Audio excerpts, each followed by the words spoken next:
কোন সাহাবীকে কেরাত সম্রাট বলা হয়? কোন সাহাবীকে কেরাত সম্রাট বলা হয়?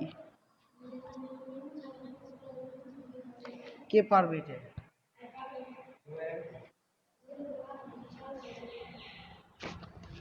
ওমর রাদিয়াল্লাহু তাআলা আনহু।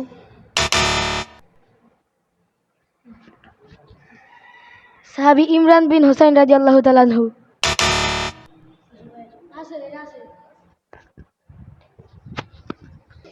আলী রাদিয়াল্লাহু তাআলা আনহু। আলী রাদিয়াল্লাহু তাআলা আনহু।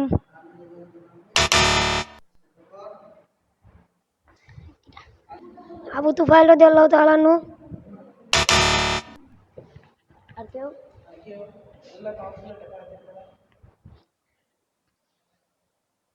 আবু বকর রাদিয়াল্লাহু তাআলা আনহু।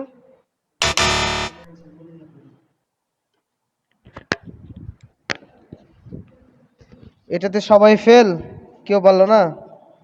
সঠিক অ্যান্সার হচ্ছে উবাই ইবনুল কাব রাদিয়াল্লাহু তাআলা আনহু।